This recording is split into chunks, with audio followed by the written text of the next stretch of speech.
Bonjour tout le monde, comment allez-vous?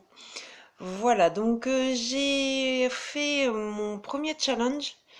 Je ne savais pas trop quoi faire. J'ai eu tellement de propositions en message privé que j'ai dû faire un tri.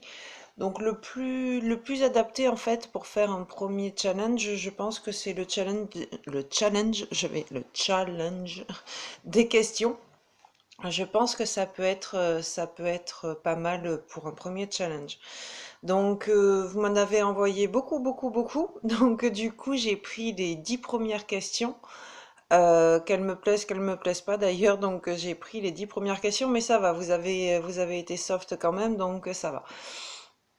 Le reste des questions, je les garde. Comme ça, voilà, je pense que je referai des challenges plus tard sur ce thème-là. Donc, je m'en servirai à ce moment-là et je prendrai les dix questions suivantes, etc.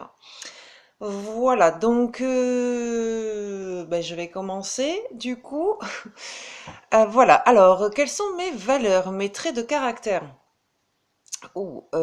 Alors moi, mes valeurs, c'est le respect avant tout, parce que je trouve que sans respect, c'est un peu compliqué en fait. Donc, que ça soit dans les relations amoureuses ou relations amicales ou même professionnelles, je pense que s'il n'y a pas de respect, c'est un peu compliqué.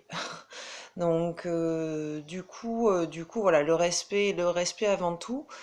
Je suis très ouverte, du genre, j'accepte beaucoup de choses. J'aime bien écouter les gens, les personnes. Donc, je suis très empathique. Enfin, on m'a déjà dit que j'étais très empathique du coup. Donc voilà. Donc, et l'amour, surtout l'amour aussi. Parce que sans amour, c'est un peu compliqué aussi de gérer sa vie. Donc, que ça soit amour couple, amour là, de ses enfants, amour familial, amour des amis. Je trouve que voilà, une vie sans amour, c'est un peu plan-plan et triste. Voilà pour la première question. Mon plus beau souvenir, la naissance de mes enfants, voilà, sans réfléchir. La naissance de mes enfants, parce que j'ai eu mon premier enfant en fait très jeune, donc je l'ai eu à 18 ans. Enfin, je suis tombée enceinte à 18 ans et je l'ai eu à 19 ans. Donc, ça a été une expérience assez voulue, mais assez compliquée. Parce que je passais, voilà, de mon adolescence, enfin de ma fin d'adolescence, à ma vie d'adulte. Et c'est vrai que j'ai été projetée, en fait, directement dans ma vie d'adulte en tant que maman, etc. Donc, ça n'a pas été facile à gérer, mais oui, la naissance de mes enfants sont les plus beaux souvenirs de ma vie. C'est une expérience assez compliquée, douloureuse, mais qui vous apporte plein de bonheur. Vraiment, c'est vraiment. Alors, toutes les femmes sont pas faites pour, hein, attention, mais personnellement, ouais, j'ai trouvé vraiment que c'était une expérience à faire, vraiment. Donc du coup, j'ai renouvelé 4 fois l'expérience. Mais voilà, de chaque expérience en plus était complètement différente. Donc c'est vrai que c'était bien à vivre, c'était vraiment chouette à vivre. Mon plus désagréable souvenir, incontestablement le décès de mon père, parce que j'avais que 16 ans et que ça a été un peu compliqué à gérer niveau émotion, donc ça a été un long travail. C'est difficile de perdre quelqu'un, surtout quelqu'un qu'on aime, où on est proche. C'est un peu dur. Donc le travail a été extrêmement long, en fait, à ce que je m'en remette. Donc la blessure est toujours là, bien évidemment, parce que tout décès, je pense qu'on garde la blessure, mais elle est moins douloureuse. Donc, du coup, je ne l'oublie pas. Je pense très souvent à mon papa, mais c'est vrai que oui, c'est extrêmement compliqué à 16 ans de gérer ce genre d'émotion. C'est un très très mauvais souvenir. Voilà. Es-tu timide? Alors oui, je suis extrêmement timide. J'aime pas. J'aime aider les gens, j'aime aider les autres, mais moi je suis très. D'ailleurs, je me soigne, hein. Je suis très renfermée quand je ne connais pas. Donc voilà, au jour d'aujourd'hui, j'ai 38 ans, donc c'est beaucoup plus simple à gérer ma timidité. Avec le temps, on apprend en fait à se libérer, on va dire. Donc pour ceux et celles qui sont timides, ça n'est pas à vie. Mais c'est vrai que quand j'étais adolescente, ouais, j'étais très introvertie et très timide, donc c'était très très compliqué. Avec le temps, on prend de l'assurance, donc du coup, c'est plus facile à se mélanger aux autres, à parler aux autres quand on les connaît pas, pendant des soirées, etc. Donc, je pense que voilà, petit à petit, on s'ouvre aux autres, mais c'est vrai que la timidité, voilà, est plus ou moins active. Mais moi, elle a été bien, bien active. Au jour d'aujourd'hui, non. Je suis toujours un peu timide, beaucoup moins renfermée. Je pense que c'est par rapport à mon travail. Je pense que ça m'a beaucoup, beaucoup aidé.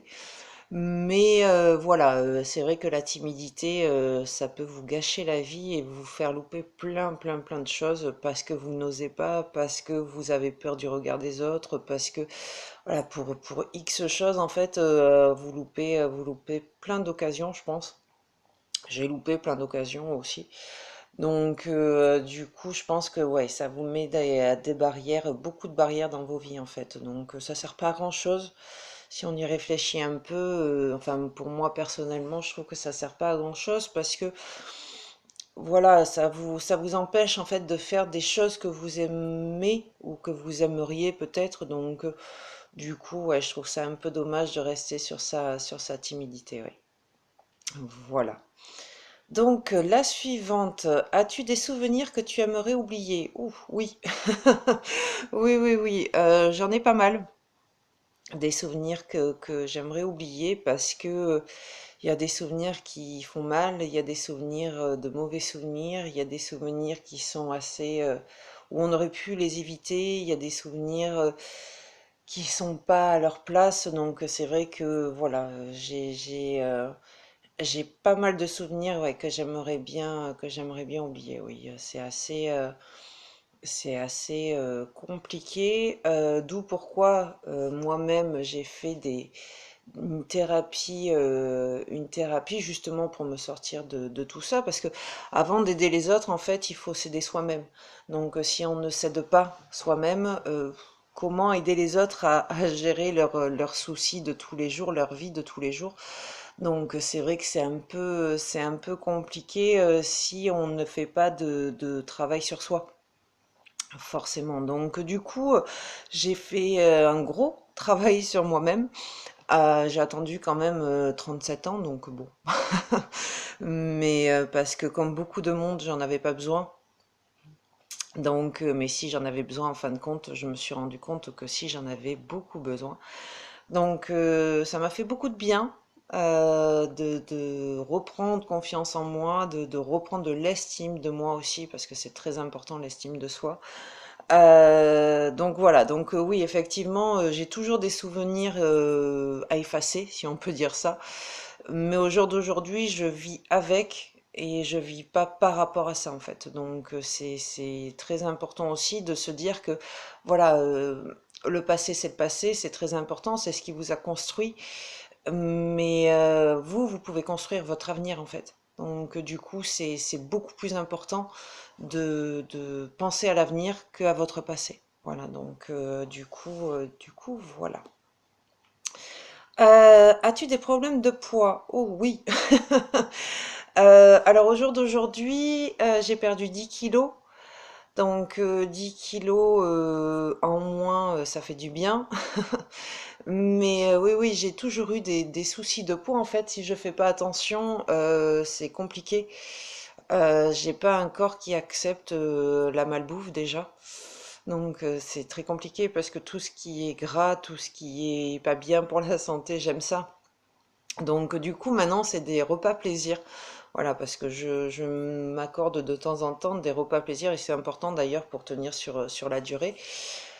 Mais oui, j'ai depuis, ouah, depuis que je suis rentrée dans mon adolescence, en fait, j'ai des soucis de poids, c'est un peu pénible, mais bon, j'envie les personnes qui n'ont pas de problème de poids justement parce que c'est très frustrant d'avoir des personnes qui ne grossissent pas, qui peuvent manger ce qu'ils veulent.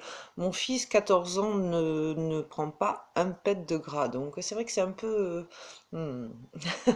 Mais bon, sinon, voilà, voilà, je fais attention à ce que je mange, c'est pas non plus...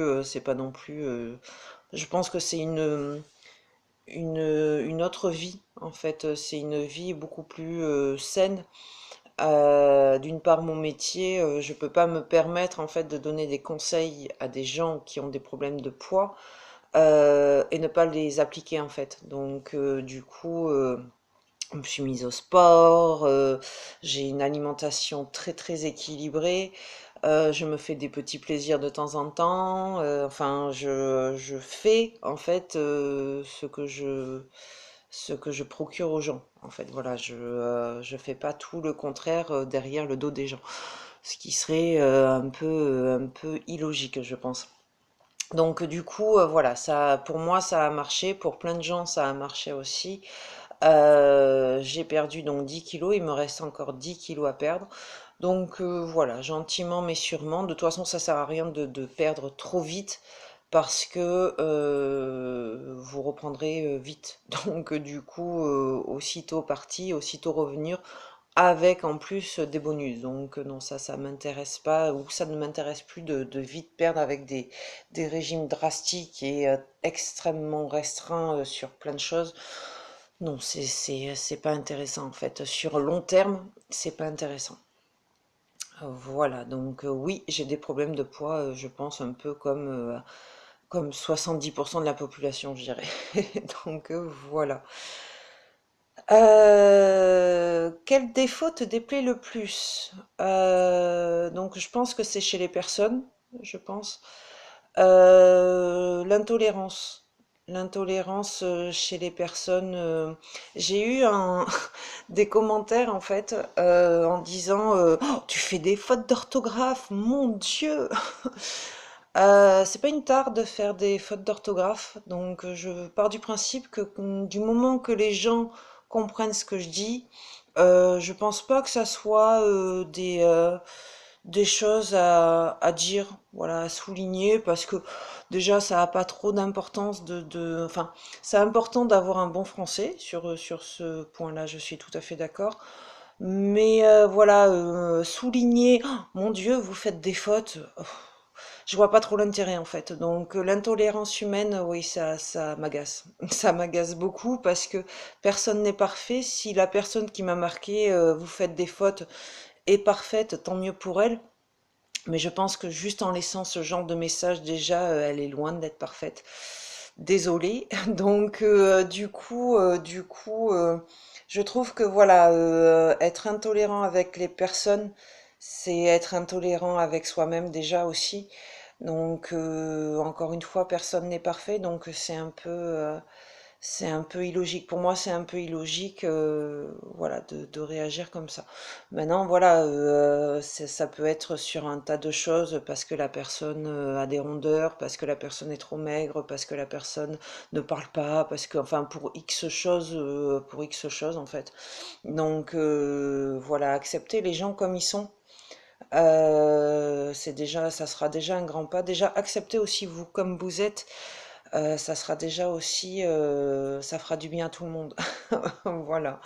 Donc, oui, l'intolérance et le non-respect aussi. Alors, le non-respect, ça a le don de m'agacer parce que c'est tellement simple d'avoir du respect et pour soi et pour les autres que voilà, avoir de la diplomatie, ça fait plaisir.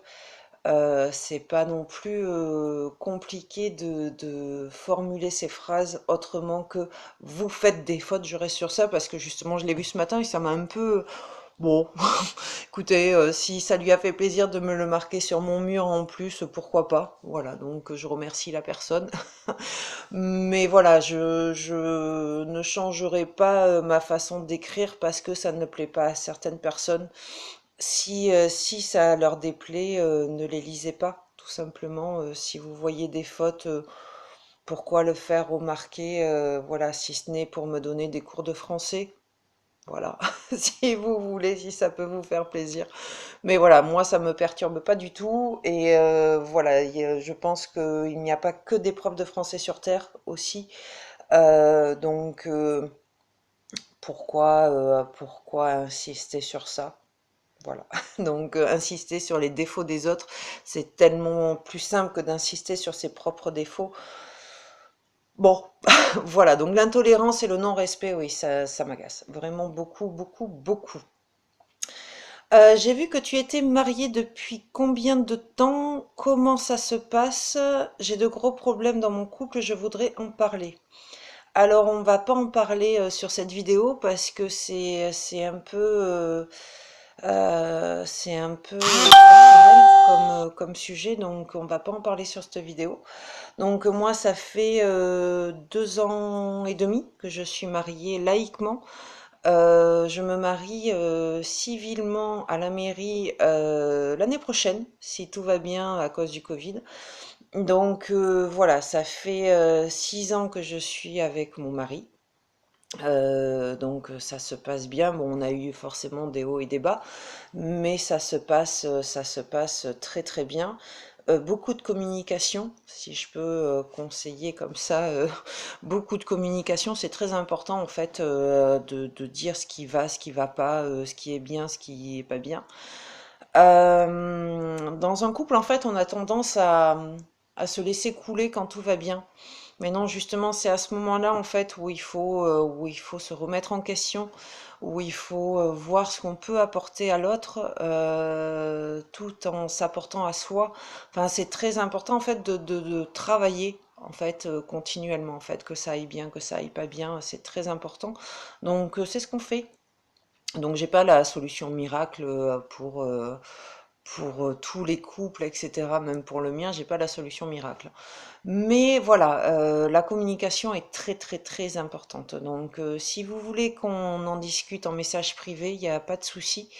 Je suis à votre disposition, donc n'hésitez pas. Surtout n'hésitez pas. Est-ce que ton travail te plaît et pourquoi? Oui, ça me plaît beaucoup. En fait, ça m'est tombé un peu comme une évidence, comme je l'ai dit sur ma première vidéo. On ne devient pas coach de vie parce qu'on a envie de devenir coach de vie, je pense. Je pense qu'on devient coach de vie parce qu'on est fait pour ça. Ça n'est que mon avis, encore une fois. Je suis coach de vie depuis moins d'1 an. Aider les gens, c'est extrêmement gratifiant, en fait. C'est très... pour moi, oui, c'est une gratitude de voir, de les voir atteindre leur objectif, de les voir évoluer, de les voir mieux, de voir qu'ils prennent confiance en eux, que voilà, c'est extrêmement gratifiant, je trouve, comme métier, et je trouve que coach de vie est très important. Donc attention, on n'est pas des psychologues. On est là pour aider en fait les personnes à atteindre leur objectif qu'ils n'arrivent pas à atteindre seuls. En fait, donc on est là comme votre meilleur ami en fait, mais on n'est pas des psychologues. Donc du coup, il faut vraiment faire ces deux choses, c'est complètement séparé, hein. Donc du coup, voilà. Mais oui, effectivement, j'aime beaucoup, beaucoup, beaucoup mon métier. Effectivement, c'est très épanouissant. Vraiment, j'aime beaucoup mon métier. Si tu devais te mettre à ton compte, ça serait pourquoi? Eh bien, coach de vie, du coup. Coach de vie, je suis à mon compte. Ça y est, bon, ça fait bien 6 mois que je suis à mon compte. J'ai fait des formations parce que, voilà, même si ça m'est tombé dessus et que je savais que c'était fait pour moi, il a fallu quand même déjà que je m'aide moi, déjà pour, comme je disais au début, pour mieux aider les autres. Ça s'est fait en fait progressivement. Voilà, on ne sait pas aider les autres comme ça en claquant des doigts, même si on a quelques bases de vie personnelle. Je trouve que voilà, l'expérience ne fait pas tout, malheureusement. Donc la formation ne fait pas tout non plus. Si on fait une formation et qu'on n'est pas fait pour ça, ça servira pas à grand-chose. Mais voilà, je trouve que les deux sont. Donc c'est pas obligatoire dans le coach de vie d'être formé, mais je trouve quand même que ça donne un petit plus. Voilà, donc du coup, moi je l'ai fait. Je pense en faire assez régulièrement tous les 2 3 ans, je pense. Parce que voilà, c'est un travail tellement, comment on peut dire, élargi, en fait, que il y a tellement de choses à voir, de choses, de problèmes, enfin, rien n'est pareil, en fait. Tous mes programmes, comme je l'ai dit sur ma vidéo, tous les programmes sont différents. Donc, si je veux que mes programmes vous aident, je pense qu'il faut, voilà, les faire évoluer sans arrêt, etc. Donc, du coup, voilà. Bon, j'ai fini mon questionnaire. J'avais choisi 10 questions. Donc j'ai fini mon questionnaire. Donc j'espère que cette vidéo vous aura plu. N'hésitez pas à me mettre des commentaires, j'y répondrai volontiers. Voilà, et si vous avez des soucis et que ça vous a donné envie, n'hésitez pas à m'en parler. Voilà, donc je vous dis à bientôt. Au revoir.